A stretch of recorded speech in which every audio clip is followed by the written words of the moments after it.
As a family-owned five-star company here in Lancaster County, we can't be that company without five-star partners. So we've curated amazing product with amazing companies that are family-owned too, where our customer is their customer. We don't deal with big bank-owned companies where shareholder profit is their first and only priority. You, our customer, are our partner's priority, so you get to wake up happy right here in Lancaster County.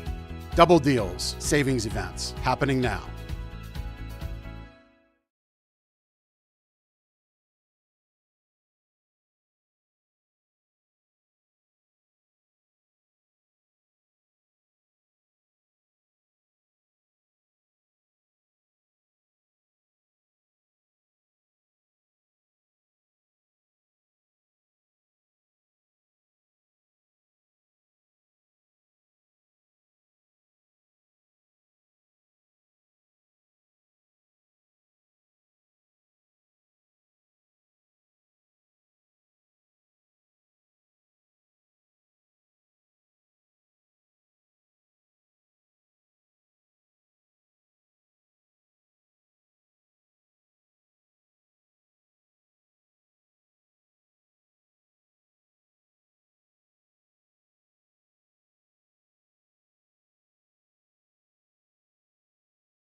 I love when that happens. So hopefully now that that's fixed, it is recording. So that'll be all put out there in the future.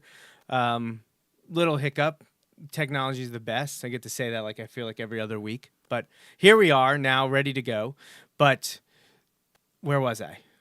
You were just we were just thanking the sponsors. Yeah, thanking the sponsors. So visit my dad and sister, May's Sandwich Shop, ordermays.com. Check us out at 2525 Penn Avenue in West Lawn. And then you should have heard the the advertisement from Gardner's Mattress and More at the start of the show. And we want to spotlight them for supporting us here on the program this year. Jeff Janakovo, Gardner's Mattress and More, gardnersmattressandmore.com, down in Lancaster. Not scheduled to be down at Lancaster anymore this year. Don't know that it will happen at all on the football schedule, as things are lining up that we'll probably be facing either Mid-Penn or York Adams teams, or hosting our own game in West Lawn. But if you're down in and around the Lancaster area shopping over the next few months, be sure to hit up Jeff and Gardner's down there. They're right there by Park City. It'll be a great time. And I saw one of our sponsors out on the road in my commute today. That was S&S Mechanical. Saw one of the trucks out, and that is coming from Steve Simons, S&S Mechanical. Check them out on the web at ssfirstmechanical.com. Local Sinking Spring business supporting us here for season 11 of the Bulldog Hour. Just like Eric Weiser did this year, EricWeiserHomes.com. He is a realtor with Berkshire Hathaway Home Sale Realty. You can see his contact information up there, office and cell phone numbers listed, or visit him on the web at EricWeiserHomes.com. Last of the big ones here is Mike Drago, MikeDragoSports.com. I know he will be in the building Friday night at Instashine Field at John Gursky Stadium for the big Wilson Manheim Township Section 1 championship game. I'm sure he is not alone. I bet there's going to be a ton of people there from new and traditional media. I'm sure Mike is going to be there. WEU is going to be there. I'm pretty sure Paul Roberts is going to be there. So, that's just off the top of my head, the ones I know are going to be covering it. It's a big one. Yeah, I feel like there's going to be a lot of people at Instashine Field at John Gursky Stadium. It's going to be the de facto Section 1 championship game. So the biggest sections of the league, biggest game in the biggest section, it's going to draw lots of people out. So, definitely. May's Sandwich Shop, Gardner's Mattress and More, S&S Mechanical, and Realtor Eric Weiser and Mike Drago Sports. I also want to take a moment to thank our other sponsors for season 11, starting with the Miller family, Andy Herr, the Challenger family, and our 2 anonymous donors. So, Justin, not good enough to be suffering through Penn State football this fall, but I wanted to make sure that we started out the way the Peacock broadcast started yesterday, where you couldn't hear the commentators. There was like background stadium sounds on the game when it started, but I was at my son's end of year soccer game. We're talking like first grade, like kindergarten and first grade soccer. So they play their last game. They play it under the lights, and so I was there. So I was just seeing yours and other people's comments about it, but I wasn't. I was actually tuned into the Penn State broadcast, streaming that through the Penn State app. But that of course they did that. Well, if you stuck with us here until the audio came online, you didn't miss Justin and I really saying anything groundbreaking. It was just saying we're going to talk about the McCaskey game. We're going to preview the Manheim Township game. We did send our sympathies and thoughts to Eli Dean for being injured on Friday night, and you hate to see that for any senior. So just that's all you missed. I do love when technology decides to change my default settings. This was not user error this time, like it has been in the past. Love when default settings get changed, and it's like, then why were they you didn't default? want me to change that for you? It's you like want us to change the default all the time, right? Hey, that wasn't working for you, right? let me change it for you, but I'm not going to tell you that I changed this setting you use every time. Right? You want me to change that? Yeah, it's great. It's just decided to not be like, this isn't the audio you wanted, right? No, of course not. But anyways, All right, well, here we are. Game 10, last guaranteed game of the season. End of the column. And yeah, that's it. This slide goes away next week. It's completely done with. We move on. Honestly, other than the Nazareth loss in Game 3, spotless record for the Bulldogs. I hope that continues. And they get a back-to-back section championships would be phenomenal. Right, chance to get their flag. I guess right? the last time that happened when Wilson won back-to-back was 2020, 2021, I believe. Didn't win it in 22 or 23. Well, we talked last year about that senior group had not won anything yet. Yes. And then we know that they won it in 2021. Despite the slow start, that was mostly non-league opponents that was happening to.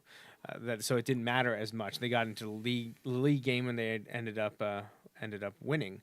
But yeah, it'd be nice to have back-to-back titles, especially with, I think people were concerned entering last year when we talked about it a lot of unknowns about the team, and they got it done, and now it's this team's turn to do that. And you look, they handled their business early in the season. Then we had the setback against Nazareth, and you and I said there, like I distinctly remember on the show on that Sunday, we're talking about how yes, it's disappointing, and it's frustrating because I know the guys really wanted to have a better showing than they did the year before, and they wanted to kind of like avenge that loss from the year before.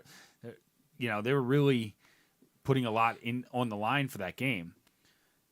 Yet, we're like in the grand scheme of things, we still had all the goals ahead of us. Yep. You still could beat your rival in Mifflin.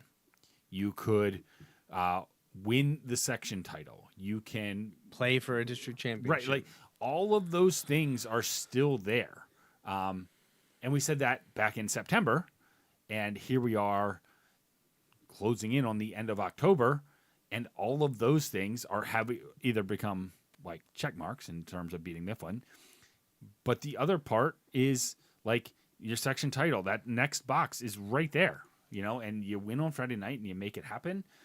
Obviously won't be easy, but you've got a shot at your next goal. It's been a little bit here, but now from here on out, they're going to be tough. Like that's the way it's going to go. The ones where we kind of knew what was going to happen and all that stuff, those are all done. And we're not in the playoffs yet, but in terms of playoff level football, it's now here. It's now here. So, yeah. Well, I do think much like last year, this game Friday night determines whether you'll look back and say this was a successful season. Because it's rare to not win your section and then turn around and win districts. That's tough to do. Wilson has done it. Right. 1990, Wilson did it. But it's a tough thing to do. So this sets the tone for the second season that essentially gets underway Friday night. Friday night, you win, you get your flag, you get your spirit wear, your section championship. You are added to the lore that's written in Wilson football history and LL League history, and then you get to go to battle with some of the top teams in the state. Obviously, right now, the way things stand, Harrisburg is by far and away the favorite to win the District 3 6A championship, and I would say Central York is probably right behind them. Right, based on the things we've seen. Right, and what we've read and was put out there by traditional media guys that are covering the sport for decades. That is the way it's viewed. And you get to prove them wrong. That's the best part. That's what the playoffs are for. You get to prove them right or wrong. But Friday night gets to say whether or not Wilson or Township is viewed as the next challenger. Right. Whoever wins this game is going to be viewed probably in that tier right behind Harrisburg and Central York in terms of who's going to win the District 3 6A championship. I don't think I'm breaking ground here saying any of this stuff. I think people understand that. I mean, look, Harrisburg took it to us last year, and their basically entire team is back. So why wouldn't they be the runaway favorite to win the title? Oh, they've also won, haven't they won 5 in a row? Well, and I was going to say, their goal is not... District championship is a goal for them. They have loftier goals. Their goal is a state championship. They want, yeah. And honestly... There's potential there. Right. They've had some teams that got sneaky close, like relatively speaking, that I thought were very good, but wasn't sure that they would how they hang with the powers from the Whippeal or District 12.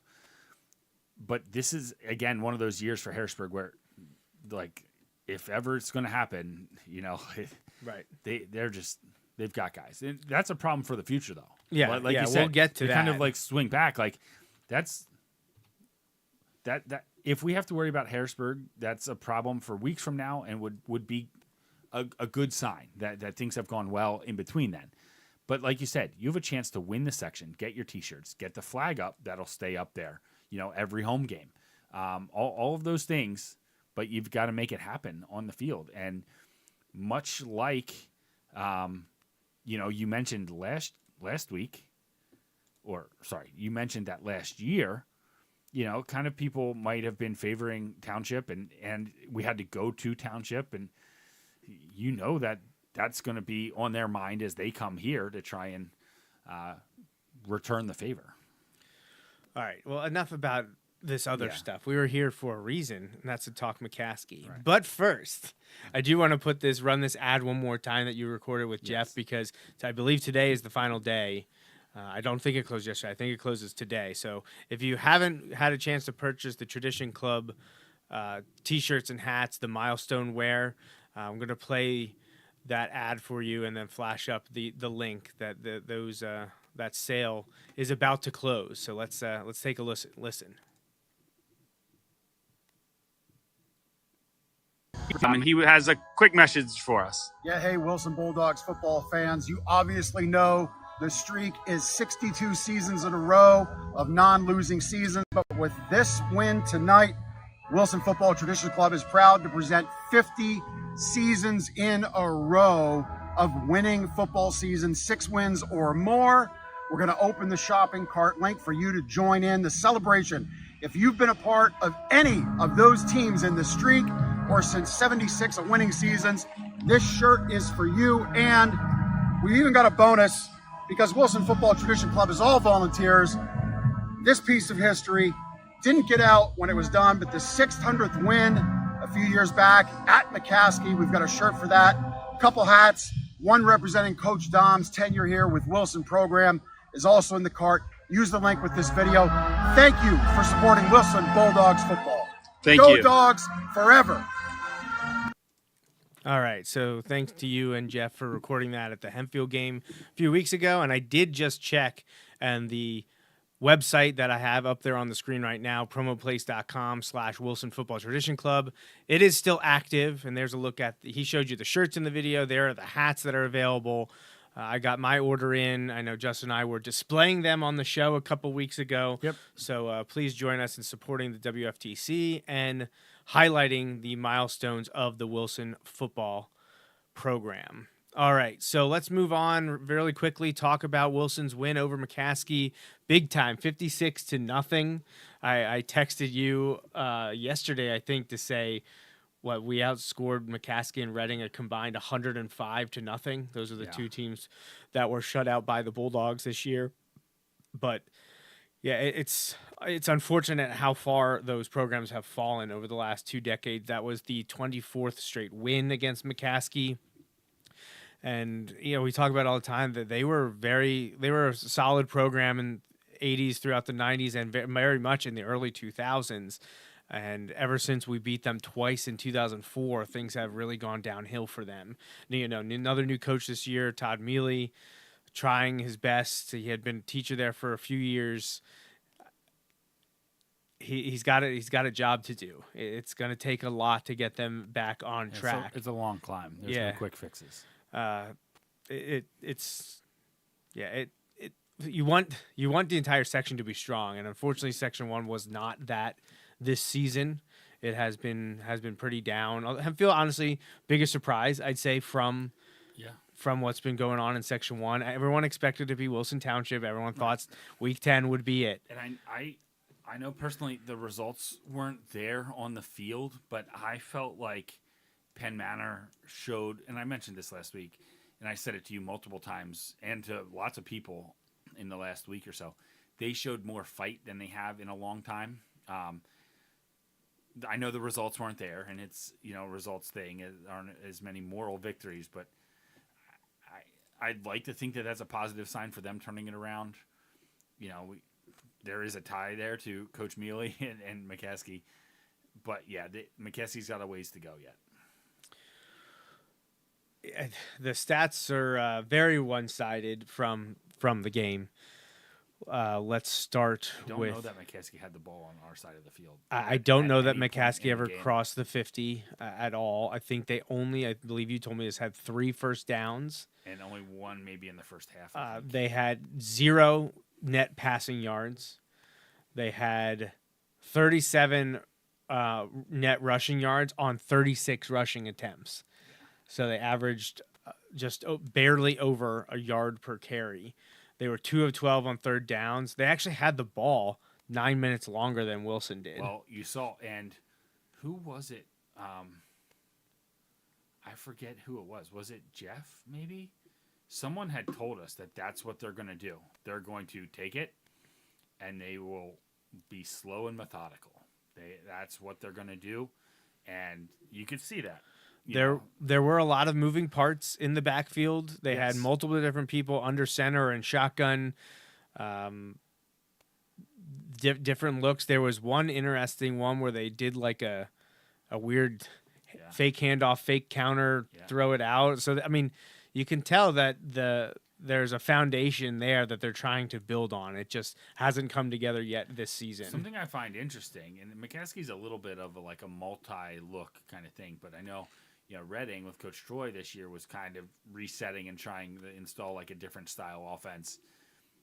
Those two schools that have struggled maybe the most out of anybody are kind of being like, hey, you know what? I know lots of people are spreading it out and going all over the place. We're not doing that right now. We're going to try and go in there and have more surefire ways to get the ball in the hands of our playmakers, because both of those schools have guys that if you can get them the ball and get maybe a block or two to get them in space, who knows what's going to happen. We'll see if they can get their offenses there. It's not there yet. Wilson rushed for 207 yards, 9 yards per carry, threw for 130 yards, 9 of 11 passing. You want to do the honors? How many quarterbacks played for Wilson? Yeah, Wilson had 5 quarterbacks play. Not only play, attempt passes. Yes, yeah, 5. I don't know that I've ever. We may have hit that at some point. 4, That's a lot. 4's a lot. 4 4 means 4 would be typical. I feel like more often you of a game see like this. 3. Yeah, 3 is fairly well, common. Also, in a game like this, you just run out of time. Right. Like you run out of time. Well, we already saw the backup. Cole Peterson came in first for Mason Young like halfway through the second quarter, and he took us to halftime, I believe. Then to start the third quarter when Wilson was offense, it was Johnny Challenger and Logan Pettit. Yep. And then once we got into the fourth quarter, it was Sammy Diana, who's mostly been used as a wide receiver defensive back, but has been learning some quarterback play as well. And he's the one that finished the game, actually ended up throwing a touchdown there late to Madden Nar to conclude the scoring for the Bulldogs.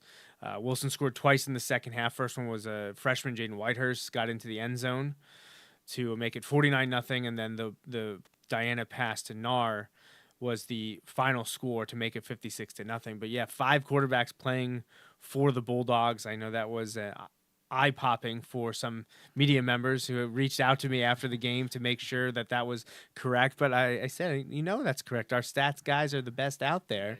They keep things tracked properly. So, yes, 5 Wilson quarterbacks played in the game, bunch of running backs, a lot of I mean, if you were dressed, I believe you were getting in that game. There were some guys that probably didn't get to play a lot throughout the first 8 weeks, and they played a lot on Friday night. So that's what you like to see in a game that's getting out of hand that quickly in the first half.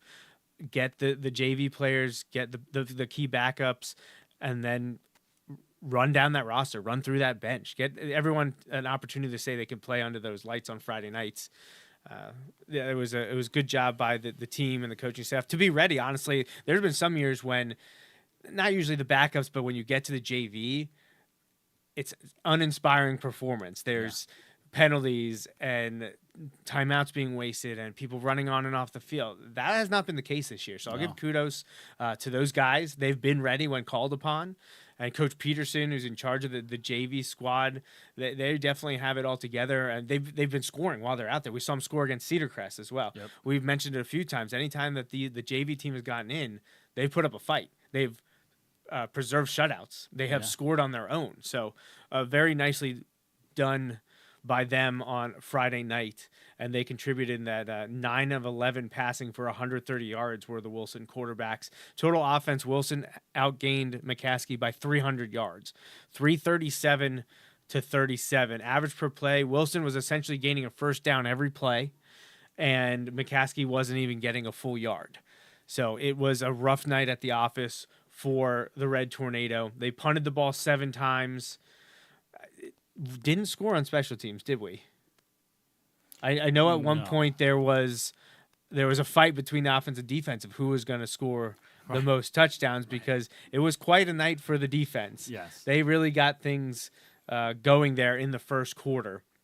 So Wilson scored and honestly, on offense. It was very close to being bigger for the defense. Yeah, you're right. Wilson offense did get the scoring started. So we kicked off to McCaskey, forced a punt, drove down the field in like 2 or 3 plays. 2 plays. Yeah. Mason Young capped that first drive, a 21-yard run from him to get the scoring started. And then the next McCaskey series, Matthew Wyatt intercepted a pass, returned it for a touchdown. Then their next offensive series, fumble caused by, I think that one was caused by Brownback. Yeah, he did a great job of sacking the quarterback, coming down hard on his arms, and the ball pops out. And Mike Glover picked it up, and no one was stopping him. This is the problem. Even if you did catch him, you're not stopping. Right. This is the problem I have when things like this happen, especially when we're at an unfamiliar stadium that we knew there wasn't going to be a game broadcast. I wanted to stay on top of the updates. Right. Which requires me, if I'm going to include photos, to download them from my camera to my phone. It's not a quick process. That's why sometimes I don't have as many pictures of the defense as I do of the offense, because generally after we score, I immediately am trying to download photos to my phone. So sometimes I'll miss the kickoff, and I'll miss the first few plays of defense. Well, of course, we're already up 14-0. I'm scrambling trying to download these photos, and that's when Brownback strips the ball and Mike picks it up. I have no pictures of that play whatsoever. Why do you hate defense? Yes, I hate defense. So I'm really bummed about that because it was right in front of me. Like I was standing right there. Thankfully, I did okay a little bit later with something similar, but I did miss the Brownback Glover strip sack return. That put Wilson up 21-0, and the scoring wouldn't be done for the Bulldogs. They'd force McCaskey to punt again, and then just before the first quarter ended, Mason Young connected with Jaden Carpenter. Again, this was just a quick little pass outside, but poor positioning and the speed of Carpenter, no one was stopping him. Yeah, and again, I can understand if you think you've got an angle on someone and then they're quicker to the spot than you are. I could see Jaden doing that. You know, like I could see him somebody being like, oh, I've got the angle, but it ends up being a bad angle because once Carp goes, he's going. So with 5 seconds to play in the first quarter. That was a Maddenism right there. Once he's going, he's going. Wilson offense ran 3 plays in the first quarter, and the Bulldogs led 28-0. So 3 plays, 2 touchdowns from the offense, 2 defensive touchdowns, a pick 6, and a scoop and score. In honor of Coach Fernsler, he would have been so happy yet mad in his sense, right? Like, yeah, because he had so many things he wants. I got to all do these plays played. Right, now we haven't gotten to run any of them. Right, exactly. Well, so Wilson kicks off. Quarter ends. McCaskey has the ball. Eventually, is forced to punt once again. Oh no, I'm sorry. They're not forced to punt again.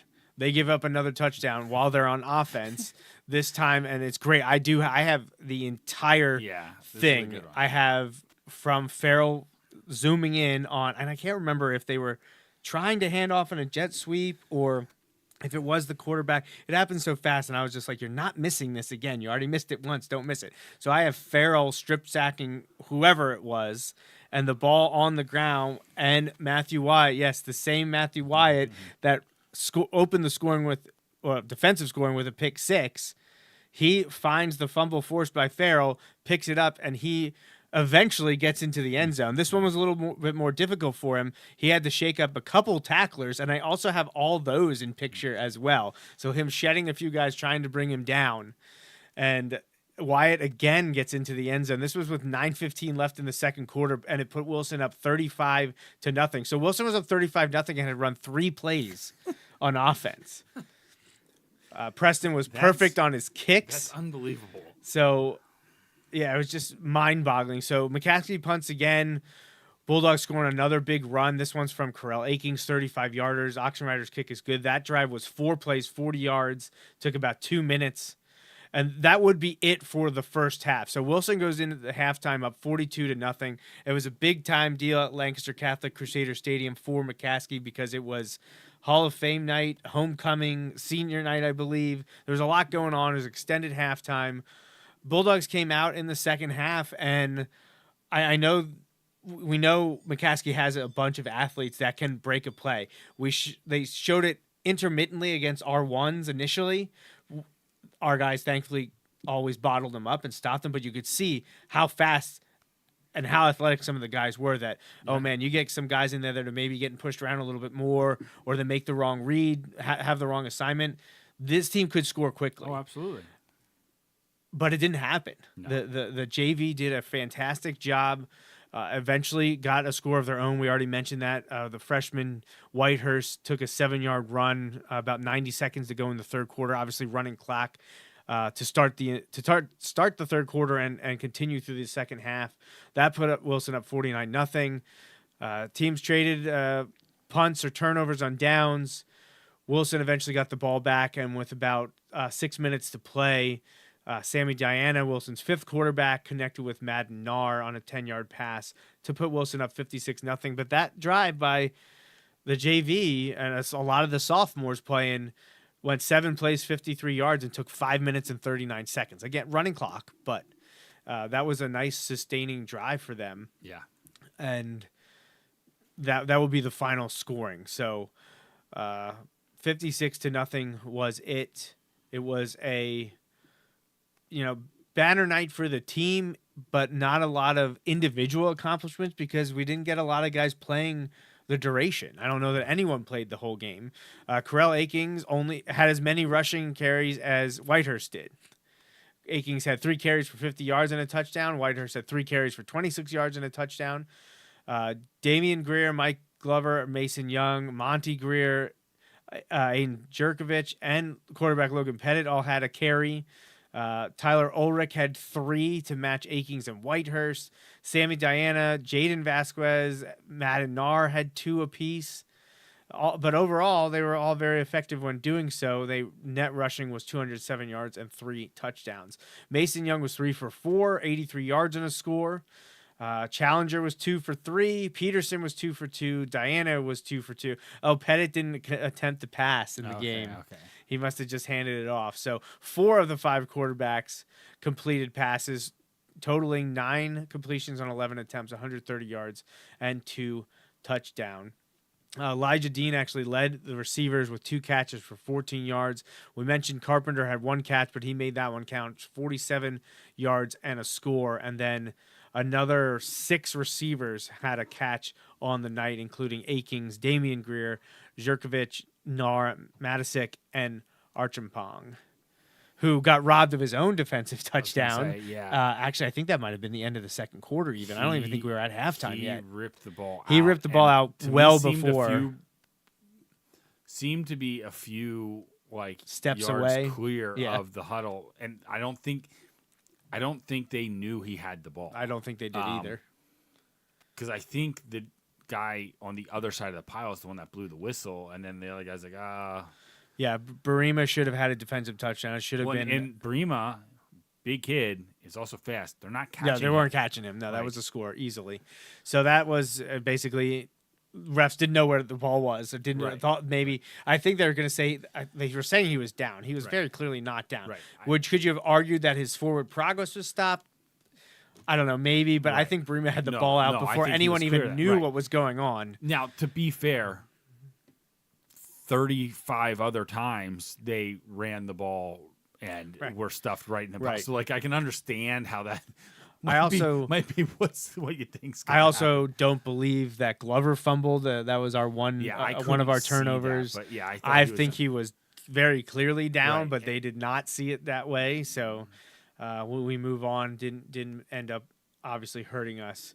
Defensively speaking, it was a pretty solid game, even for maybe not playing much more than the first half. Some of the starters still putting up numbers and leading the team, including Braden Farrell, who had a fantastic game. You know, he was the play of the game and our player of the game 2 weeks ago against Hempfield, having that important pick six to kind of swing things in Wilson's direction. He led the team with 6.5 tackles, 1 for loss. He's not credited with a forced fumble here, but he definitely forced that fumble that Matthew Wyatt picked up and returned for the touchdown. He also had a sack. E.J. Brown back, often 1 or 2 in the total tackles list. He's here with 5 tackles, 2 for loss. He did have the 1 fumble that Mike Glover returned for a touchdown, and he had a sack. Another one that stood out, Malachi Tolles, 3 tackles, 1 for loss. He was in the backfield early and often in that first quarter, causing all kind of havoc. And then in terms of our JV and backup performers, maybe that don't get to play a lot, performing quite well. Jaden Vasquez, 3 tackles. Sammy Diana, 2 tackles. And then we mentioned Burima Archimpong, 2.5 tackles for him. But we've mentioned him a few times already tonight. Didn't mention him here in the recap, but that's because he is our player of the game, and that is sophomore inside linebacker Matthew Wyatt. I'm sure his linebacker buddies and maybe even coaches, one of which you can see laughing in that picture, would say a right place, right time, or maybe a little bit of luck for Mr. Wyatt. But Matthew has done a fantastic job here in the middle and later parts of the season, working his way into that starting linebacker rotation. He wasn't there earlier in the season or wasn't seeing as much time as he probably wanted to, but that's been quite the difference here after the non-league slate as we got into LL play and playing Mifflin. He has really solidified the inside linebacker spot next to E.J. Brown back. Both of them back next year, by the way. But why? I mean, it's hard to top what Wyatt did on defense. Again, only really playing the first half. He had 4 tackles, 3 of them for loss. He recovered a fumble and returned it for a touchdown, and that was after he returned an interception for a score to put Wilson up 14-0. So have to tip our cap to sophomore linebacker Matthew Wyatt for that. And I know his inside linebacker coach, Anthony Ciata, was very happy for him, very congratulatory after the interception and the fumble. And the fumble, the laughing on the sideline when that was kind of like, are you kidding me? This is happening again. Because how often do people score 1 defensive touchdown in the game, let alone 2? All I could think about is Coach Wolber kept giving the DBs a hard time. Oh, the yeah. linebackers keep scoring on these defensive touchdowns. Now, the DBs did get one. Jaden He picked up the fumble. It wasn't an right, interception, you're though. right. But I feel like, did they get one? I don't know that the DBs have a pick 6 yet. They have interceptions, Right, and they have right. defensive touchdowns now. But Right. I still think all the pick 6s are from right. the It might linebackers. be, yeah. Because Farrell has 1, Right. now Wyatt has 1, and EJ has 3. 5 pick 6s, all linebackers. It's crazy. So congratulations to Wyatt for player of the game honors at McCaskey and Wilson's 56-0 victory on Friday night down at Lancaster Catholic in game 9. So anything else to add, Justin, from Lancaster McCaskey before we move on to the No, big like I game said, 10 they showdown? handled their business. Now it's into these big games the rest of the way. Yeah, and none Hopefully bigger. a lot more. games, Yeah, but- hopefully.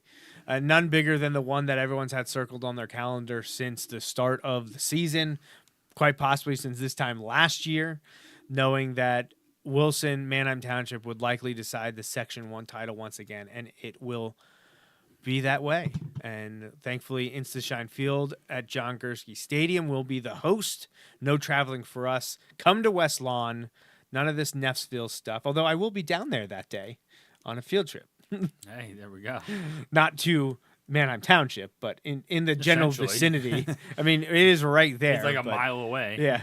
So Blue Streaks off to another great start, just like the Bulldogs, very similar to last year.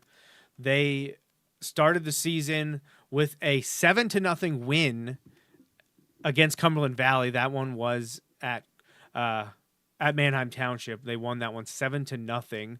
Cumberland Valley is a very interesting District 3 6A team. Yeah. They gave. Are they going to make the playoff? I don't know. I'll have to. We'll have to check the power ratings. I was on going to that say, one. I don't know is very on par for their season because, like, there is a lot of I don't know whenever you look at their games. Yeah.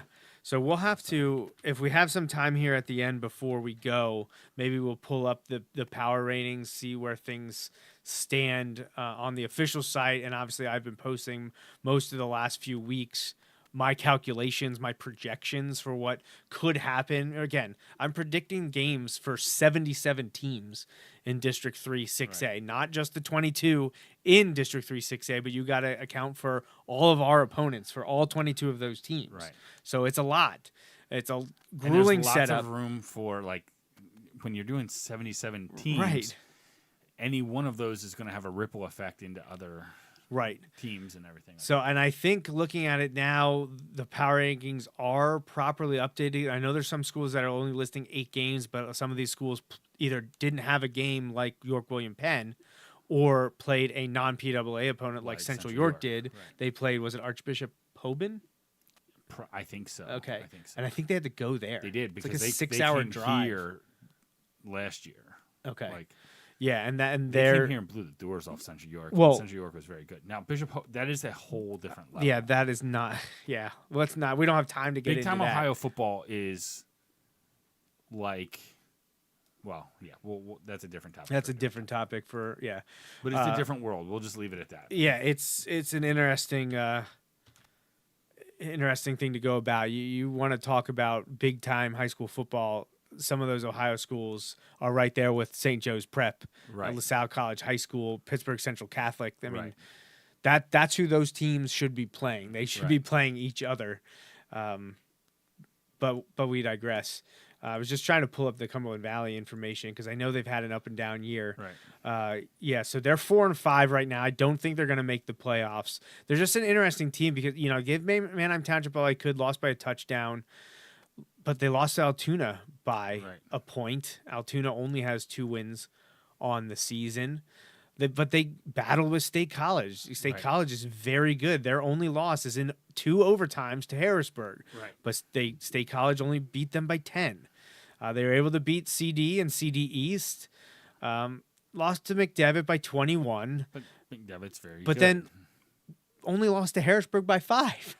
Right. Like, they're a very, very close competitive game. Then they go out to Chambersburg, who, again, not very good. They're 4-5 on the year as well, but they only beat Chambersburg 7-0. And it was 0-0 late into that game. So now they finish with Cedar Cliff here, and this is very important for Cedar Cliff. Cedar Cliff needs this win to possibly make Okay. the district playoffs. I think if Cumberland Valley beats them, they probably both don't make the playoffs. But again, digression away from while we're actually here. But that was a Manheim Township opponent we wanted the spotlight. Cumberland Valley, very inconsistent. Very dangerous, though, for good teams because they will give you a battle. They just haven't figured out a way to come out on top against the better teams. But it's going to be a very close game. Township then went to Central York in week 2. They lost that one 36-28. It was 21-14 at halftime, favor Manheim Township. Right. But Central York was able to bring it closer in the third quarter, make it 21-20, before scoring 16 fourth quarter points to pull away and win that one 36-28. But yeah, Yeah, and that's week 2. That's a Yeah, long right. time That was ago. right. Very, very different things are going on right now with those teams. Central York, again, we talked about probably the second best team in District 3 6A. Township then hosted York William Penn in a barn burner, a shootout. They won that one 43-34. Very close once again at halftime. It was 15-14. Township started to pull away in the third quarter a tiny bit, and then added a few more scores in the fourth quarter. But again, just a 9-point win. And we know York William Penn has some athletes and can score quickly. Again, York William Penn is who we mentioned against Hempfield. Hempfield should have beaten York William Penn, Right. all things considered, in terms of the tone of the game. Unfortunately, they had a special teams miscue near the end of the game to tie the game and send it to overtime, and then Think about how that William would have Penn won in shaken up overtime. The power rankings. yeah, Hempfield is so sneaky, and it still boggles my mind that they lost to Governor Mifflin, Right. because that is an outlier to me. Yeah. Because they played us so hard. They just beat Cedar Crest without Beat catch the a quarterback. doors off of Yeah, Cedar Crest. smoked Cedar Crest without their quarterback. The Hempfield defense is for real. And maybe this is a little bit of foreshadowing for what we talk about when it comes to District 3 power rankings and my projections, because whatever happens with Wilson Township decides the top 4 seeds, who's going to go where.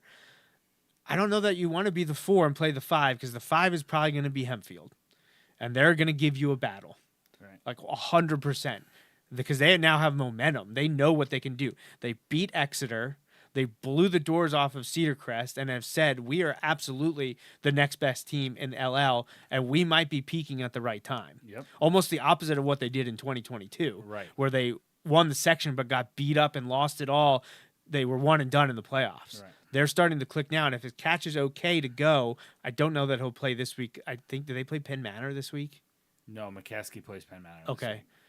I don't remember who Hempfield plays, but as long as they can get by and win that game without catch, I'm going to guess Catcher doesn't play. They play Reading. Don't they? You're play right. Reading? I think they do. Yeah. Catch is not going to play in that game. I would be very shocked if he did, because then he would have 3 full weeks, including last week's Cedar Crest, of not having to play a game, because Hempfield, by beating Reading and beating Cedar Crest this last week, is looking at possibly finishing on that 5 line and wouldn't have to play a play-in game. Anyways, back to Manheim Their last Township. 2 weeks were Yeah. huge for them. Fantastic. Really, last 3. I mean, they can't be that disappointed about the way they played Wilson. Right. No. Like, they were winning at halftime. Yeah. They had opportunities throughout the second half. I guarantee they view that as a game that got away from them. Yes, 100%. Manheim Township came away from York with the win, moved to 2-1. They then hosted Plymouth Whitemarsh, and Plymouth Whitemarsh gave them everything they could. This one a little surprising, 31-37. Plymouth Whitemarsh actually led this one, I think 17-0, at least 14-0. Yeah, it was 14-0. It was, but 28-17 at the half. Favor the Blue Streaks. Manheim Township scored 22 points in the second quarter. Plymouth Whitemarsh made it a game late. They scored 2 touchdowns in the fourth quarter, sandwiched around a Township field goal.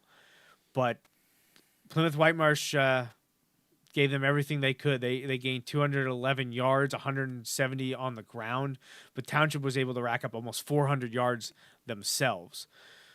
So that moved them to 3-1 before they opened Section 1 play, and they started at Hempfield in a game that finished 35-13, which makes it look like the Blue Streaks controlled it, and by and large, they did. It matters if you get in the end zone, but we were told on this one that it was red zone chances and inability for the Black Knights to convert. They were inside the red zone or maybe even inside the 10 multiple times, I think 2, 3, 4 times, and came away with no points.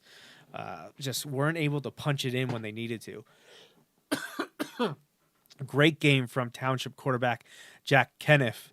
20 of 23 for 300 yards and 3 touchdowns, Justin. And, of course, his big-time receiving threat is Darius. I got to find out. I thought it was Darius Dixon, but when we were at Township last year, their PA announcer was calling him Darius. There's a Darius Dixon on the Penn State team right now as well. So Darius Dixon, 8 catches, 100 yards, 2 touchdowns. Something for Wilson to be focused on He's is a probably stud. Dixon, because he is the best receiver in Section 1, possibly all of the Lancaster-Lebanon League. Yeah. Right behind him is Orion Abrams from Hempfield, two fantastic players. And then, in terms of touchdowns and yards per catch, it would be our own Jaden Carpenter would be right there with the three of them. I don't know how many receivers they take for the all league picks at the end of the year. I would have to think it's got to be those three. It would be hard to go elsewhere in Section 1. There might be other guys that can, So I'd say yes to that. I agree. Sometimes those decisions leave me scratching my head. Oh, no, yeah. Well, we're not Sometimes, getting into that. Most of the time. Yeah, every year. So Township won against Hempfield at Hempfield 35-13. They then were able to roll McCaskey 56-21. Beat up on Cedar Crest 42-13. Both of those were in Neffsville. So was Reading at Township on October 10th. Township won that one 63-0 against the Red Knights before they got to go and visit the Sugar Bowl at Beamsdorfer Stadium at Millersville against Penn Manor. And Manheim Township pulled away from the Comets to win that one 34-13. However, Penn Manor, as we talked about a few weeks ago, we're not giving up, and they were going to make you battle. Right. So Coach Clark definitely has things going in the right direction there. If he can reload, Township led 7-0 and then 14-7 at halftime before coming out strong in the third quarter and putting up 20 points to kind of pull away. But a little bit of Township maybe underestimating an opponent, or maybe looking ahead to our game. I'm not sure, but Penn Manor, 14-7 at halftime. Just couldn't quite seal the deal. Comets couldn't finish it. Township gets the win, and that's where we're at now. 8-1 for the Township, 8-1 for Wilson at Instashine Car Wash Field this Friday night, October 24th, 7 o'clock kickoff against the Bulldogs. Get there early. It will be senior night, and the athletic trainers, football managers, cheerleaders, and football players will all be recognized before game. And I'm sure then at some point at halftime we'll get a band performance if there's not one beforehand. I don't know if the Township Band is also joining the festivities, but there'll be a lot going on, as there always is at the home games. But senior night is the big part beforehand. Get there early for that. So I've mentioned them already in recapping their schedule, but Jack Kenneth is the quarterback for Manheim Township. He is one to keep an eye on. He wears jersey number 2. He is a senior. He has, by and large, been the go-to guy. Not a lot of passes attempted by anyone else on the roster. He's completing almost 71% of his passes. He's thrown for over 1,600 yards, 1,654. He has 20 touchdowns to 6 interceptions, and he has a rating of 124. In breaking news, Township has a good quarterback. Yeah, surprise, surprise. You may find it interesting to note that of qualifying passers, Wilson has 5 of the top 7. So obviously qualifying passers is just if you have ever attempted a pass in a football game, you are a qualified passer. But I bring that up only because Jack Kenneth is the only actual starting quarterback on that list here that I'm looking at on Lancaster Online. He's the top one because his rating is the highest among Section 1 quarterbacks at 124. That's pretty good. Right behind him there, though, is someone we're familiar with. Yeah. That would be Mason Young. Mason Young is the second leading quarterback in Section 1 is Mason Young of Wilson. He's right behind Jack Kenneth of Manheim Township with a 119 quarterback rating. And then right behind him, oh, surprise, surprise, it's Derek Catch from Hempfield. You're telling me the top 3 quarterbacks play on the top 3 teams in the league? Fascinating. Shocking. So Kenneth, Young, and Catch, that's also an interesting decision for LL award winners. Let me guess, maybe the quarterback that wins Friday could get the nod, depending on how things go. Right. I wouldn't be surprised. Especially now that Catch missed the game. Yeah. because he was having a solid season, but Kenneth and Young have kind of pulled and is away. likely going to miss this game too. Where Correct. He could have put up some compiled stats. Some stats. Yeah. So honestly, it probably comes down to Section 1 quarterback of the year between Kenneth and Mason Young. What happens Friday night? Which team wins and which quarterback looks the best? We wouldn't be the first to say it that individual success comes from team success, right? So, yeah. So file that one away. Right. Now, the leading rusher for Manheim Township is Marcos Fernandez. He so far has I'm trying to find his jersey number. I don't even see him listed on here. Oh, he's number 1. That's why.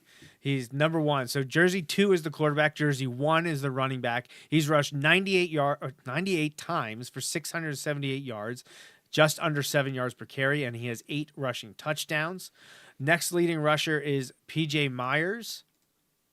Fernandez is also a senior, by the way. P.J. Myers is their next leading rusher. He wears number 35. He is only a sophomore, so he is the next one to fill in and be the ball carrier for Township in the future. P.J. Myers, number 35. He's carried the ball 72 times for 531 yards and 7 touchdowns. And then Taylor Vayu is next. He's the bruiser. He wears number 0, my favorite. Rushed 39 times, 208 yards, and 4 touchdowns. He's going to be their bruiser and goal line type back. He scored against us last year. I believe he also plays along the defensive line. So your rare running back defensive lineman, which Wilson perfected many, many years ago now with a guy named Schonauer, Leroy Schonauer, your running back defensive lineman. So that's a Taylor Vayu for the Blue Streaks. Jack Kenneth has carried the ball 29 times, the quarterback, and has 5 touchdowns himself. So I don't know that you would call him a true dual threat, but he's not unable to use his legs. He's athletic. Right, he's an athletic guy. So definitely keep an eye out for Fernandez, Myers, Vayu, and Kenneth. Again, that's number 1, number 35, number 0, and the quarterback number 2. I mentioned Darius Dixon, 40 receptions in 9 games. 773 yards. That's almost 20 yards a catch. He's at 19 yards a catch and 13 touchdowns. Wow. 13 touchdowns in 9 games so far. Right. So over a touchdown a game. I mean, he is the guy you need to stop. We said it about Orion Abrams. Wilson wasn't really able to stop Orion Abrams. So they've got to figure out a way to stop Darius Dixon. He is the guy. Not to say there aren't other guys that can hurt you. Kenneth will spread the ball around. He's thrown the ball to Chase Fletcher 31 times for 230 yards and 2 touchdowns. I want to get Dixon's number. I think Darius Dixon is number 4. He is also a senior. Chase Fletcher, their next leading receiver, is a sophomore, wears number 22. So 2 sophomores playing significant time for the Blue Streaks at running back and wide receiver. Great, guys. We'll have the chance to be like, it's still there. Yes, we've done that many times. Alan Feliciano is next, another senior athlete for them, receiver, running back type guy. He wears number 5. He has actually more receiving yardage than Chase Fletcher does on less catches. 19 catches, 271 yards. He averages 14 yards a catch and has scored 3 touchdowns. So there are your Blue Streaks. That's where we're at. Coached obviously by Mark Evans. He's been there a long time now. 8-1, 5-0 in the league. Section 1 championship Friday night. Insta Shine Car Wash Field at John Gursky Stadium. You need to be there. Hopefully Wilson can secure another flag for the stadium. Yeah, have their work cut out for them. You know, you're going against the best team you've seen since Nazareth, and you know, one of the best teams that's on your schedule as a whole. Yeah, it's just you got to be ready to go. You know, they were able to put in the work and be ready to go this past Friday. It's a whole different challenge this Friday, but like you need to do the same thing. You need to have the same mindset of like put in the work during the week so that you are prepared for Friday and then go out and execute the game plan. You know, Township's good enough. It's not going to be one of those where, you know, it's going to be like the games within the game. You know, there's going to be ups and downs. Township will have their moments where they make things happen. You have to kind of move on from those and go to the next play and make it happen on your end. Like, again, you can't expect, you can go in hoping, but you can't expect, not to get punched by Township. Like, there's too many weapons. They're too well coached. They're too good of a team to go in and just think, oh, well, everything will go our way for 100 some plays in a game. It doesn't work like that in good games. And again, in the rest of our games, right? Like, in the rest of our games, it's not going to go that way. You have to, one play at a time, do your job, right? It sounds cliche, but it's because it's true, right? Like, you don't have to play hero ball. You don't have to do any of that stuff. Do your job, play as a unit. Good things will happen. And every play hard, and be ready to go. Now, before we sign off, I did just throw up quickly on the screen. These are the official PIAAD3.org power rankings as computed by them. This is what I always zero out my file to mimic. I want it to be exact before I go in and predict games. So this is where I start. This is with one game to go for everyone here. Top 10 make the playoffs. 7 will host 10. 8 will host 9. Now, Harrisburg likely to win this week. Central York likely to win this week. They do have a rivalry game, though. Township and Wilson, like I said. Wilson, it's interesting. 4 of the top 5 teams play each other this week. Yeah, you're right. Wilson, Manheim Township will decide who is 3 and who is 4. Wilson, Manheim Township may also decide who is 1, 2, 3, and 4 because Manheim Township played Central York. So if Wilson beats Manheim Township, it hurts Central York. Right. So it's very interesting. Like Justin said, York William Penn sitting at 5, but they play number 2 Central York. York William Penn loses, they're probably going to drop. I said I expected Hempfield to probably move up to 5. That's because, well, who does Cedar Cliff play this week? Oh, they play Cumberland Valley. We said they're fighting. Who's also there. They're at 7 and 8. Right. So a lot of these schools are playing each other this week and here in week 10. Which again, depending on how some of the games go, that Cedar Cliff Cumberland Valley game, the loser could be out. The loser could stay in maybe at 10, but it really comes down to what's happening with Mifflin. Mifflin losing to Elizabethtown this week really hurt them. I think that may have they play Effort of this week. That's going to be a tough one for them.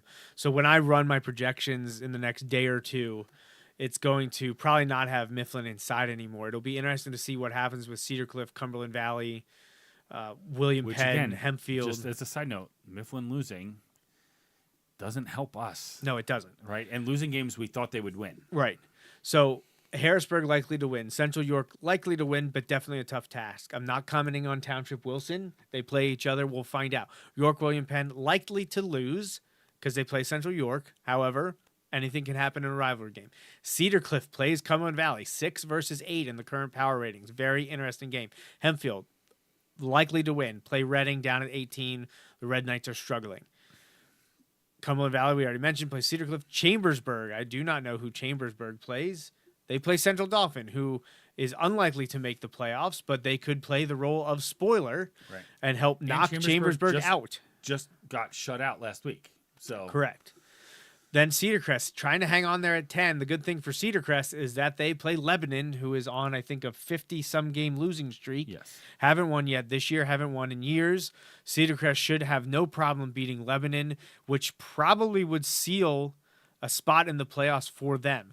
Same thing with Dallastown on the outside looking in, but I think because of what could happen in front of them, they may be able to leapfrog everyone with a win against Red Lion, who is not having a great year there, 3-6, only beating Northeastern, Susquehannock, and York Suburban. So all smaller schools. Yeah. So they beat all small schools, lost to the big schools they played. So my thinking here is Harrisburg, Central York, 1 and 2 will depend on what happens with Township and Wilson at 3 and 4. Those are your top 4 teams, unless William Penn pulls off a shocker. William Penn probably dropping to 6 with a loss. Number 5, I think, will be Hempfield, unless Cedar Cliff beats Cumberland Valley. Right. Then Cedar Cliff likely your number 5 team with Hempfield at 6. Again, I don't know what's going to happen with Cumberland Valley against Cedar Cliff. Chambersburg, I have Chambersburg losing to Central Dauphin, and that's how I have Cedar Crest getting in. Okay. So but we'll see. I've done really well on the predictions by and large, but something like Hempfield Exeter does come up from time to time and can throw a wrench into things. I also said going into this past Friday's game, I had Mifflin beating Elizabethtown. Elizabethtown won. Right. So knocked Mifflin down, really pretty much solidified the end of the season for the Mustangs. How hard are they going to come out fighting against Ephrata, who I think Ephrata is probably trying to fight for seeding and a playoff spot in 5A. Do they take the top 12? I thought they took 16. Do they take 16? I don't know. Go scroll to the top. It'll say. Does it say it at the top? Yeah. Yeah, here we go.